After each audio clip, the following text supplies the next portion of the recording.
Donc, ou bien exemple de mouvement, le mouvement circulaire. Donc, voilà un point matériel qui est fixé un mouvement sur un cercle, ou bien qui est fixé son mouvement sur un cercle de rayon R, et bien sûr, dans la base, en considérant la base O, X, Y et bien sûr Z. Donc maintenant c'est très simple à déterminer ici le vecteur position OM qui est égal à R cosinus de θ. R cosinus de θ selon I fois R sinus de θ selon J. Ou bien OM est égal à son modèle fois le vecteur unitaire ici qui est R.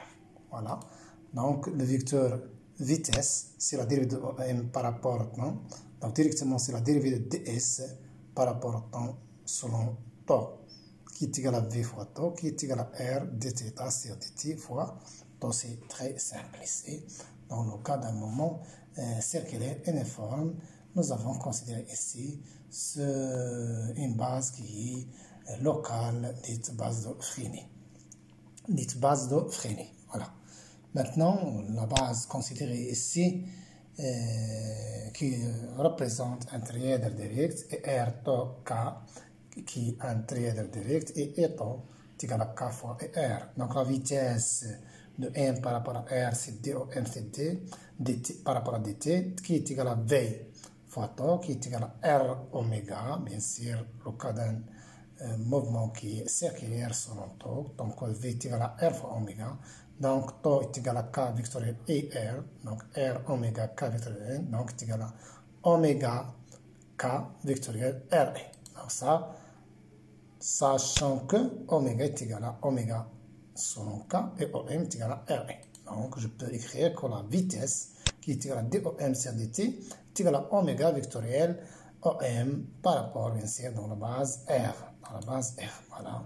Et la remarque, si OM est un vecteur unitaire, OM est égal à I, donc la dérivée d'un vecteur unitaire par rapport au temps est égal à oméga vectoriel E. Le vecteur accélération dans le cas d'un mouvement qui est circulaire, gamma qui est égal à dv sur dt tau plus v au carré rcn, donc je peux l'écrire sous cette forme, c'est rc fois d oméga dt tau plus rc oméga au carré n. Remarque dans le cas d'un mouvement circulaire uniforme, oméga est égal à constante, donc d oméga sur dt est égal à 0, et donc par conséquent, gamma de M par rapport à R est égal à gamma normal qui est égal à RC oméga selon N qui est orienté vers le centre de cercle. Dans le cas d'un mouvement circulaire uniforme, l'accélération est toujours normale à la trajectoire et orientée vers le centre du cercle. L'accélération, on dit que l'accélération est centripète. L'accélération dans ce cas, elle est centripète.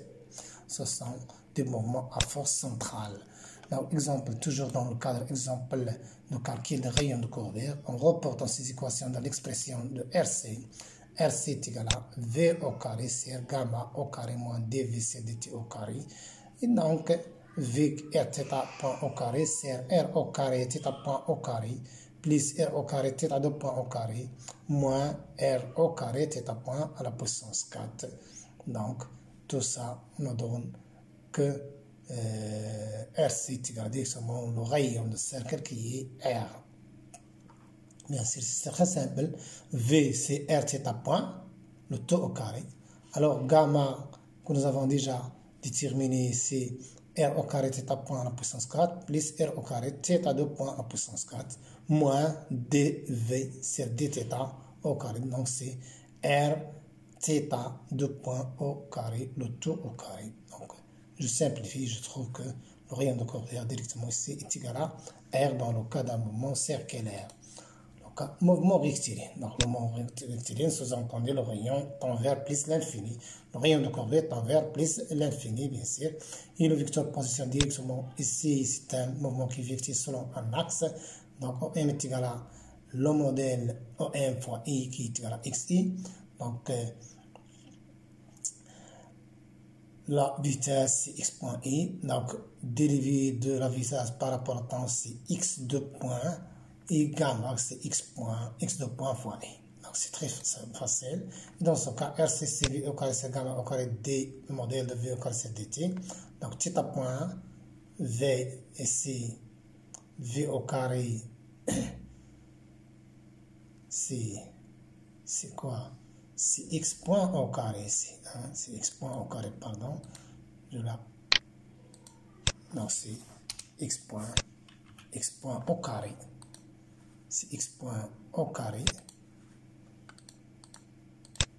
Voilà, c'est x point au carré sur x de point au carré moins x point au carré. Donc, il va tendre vers l'infini, Voilà quelques exemples de mouvements toujours.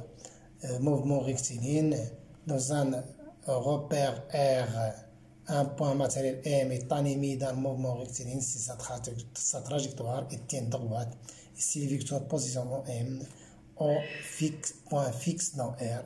Et la vitesse v de m est égale à la dérivée de m par rapport au temps probable. Et l'accélération, c'est la dérivée de la vitesse par rapport au temps, sont collinéaires. Toutes ces vecteurs, position, vitesse et accélération sont collinéaires et portés par cette droite. Le mouvement rectiligne uniforme, un mouvement rectiligne uniforme, c'est-à-dire le mouvement rectiligne est uniforme s'il répond à la définition A.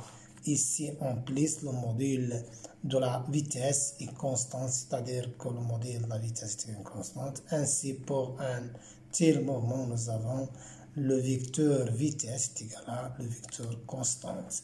Remarque, si M décrit un mouvement rectiligne uniforme et I un vecteur unitaire sur la trajectoire, nous avons V est égal à V fois I. Gamma est égal à directement V, dV c'est dt selon I. Dans ce cas, est égal à 0 dans le cas d'un mouvement qui est uniforme, tant que V est égal à une constante, et I aussi est une constante. Pour un mouvement sur une trajectoire quelconque, pas nécessairement rectiligne et uniforme, si le modèle de la vitesse est constant, sa trajectoire modèle est égal à, sur sa trajectoire, donc le modèle est égal à une constante. En plus, le cas d'un mouvement rectiligne uniformément accéléré, et dans ce cas, bien sûr, un mouvement rectiligne est uniformément varié s'il répond à la définition, et si en plus le module de l'accélération est constant sur la trajectoire, c'est-à-dire que gamma est égal à une constante dans le cas d'un mouvement rectiligne uniformément accéléré. Un mouvement uniformément varié est dit accéléré si bien sûr le produit scalaire de la vitesse fois l'accélération supérieure à 0.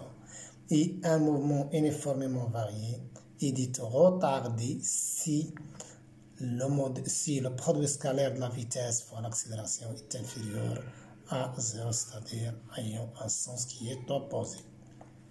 Voilà, pour terminer, pour un mouvement qui est rectiligne mais il est sinusoïdal, le cas d'un mouvement d'une masse reliée par exemple à un ressort, un mouvement est rectiligne sinusoïdal s'il répond à la définition A. Ici on place l'abscisse du point mobile N et à chaque instant de la forme x de t est égal à xm, c'est-à-dire x max, l'amplitude maximale sinus oméga t plus phi, avec x c'est l'amplitude maximale du mouvement, oméga c'est la pulsation, et bien sûr phi c'est la phase, ou bien le déphasage. Voilà. Vecteur déphasage, bien sûr, à l'instant t est égal à 0. Le vecteur position dans ce cas, dans le cas d'un mouvement rectiligne sinusoïdal, M est égal à x fois I, est égal à x max sinus oméga t plus phi fois I. Et bien sûr, la vitesse directement, c'est dx et dt selon I. Donc, c'est moins x max oméga sinus oméga t plus phi. Voilà, moi, c'est cosinus. Et bien sûr, vecteur accélération, c'est la dérivée seconde de la position qui est égale à moins x max oméga au carré sinus oméga t plus phi est égal à, bien sûr, moins oméga au carré fois OM. Voilà le cas d'un mouvement rectiligne sinusoïdal. C'est l'exemple, par exemple, c'est l'exemple d'une masse qui est liée à un ressort qui oscille soit verticalement ou bien horizontalement. Voilà, merci et à très bientôt.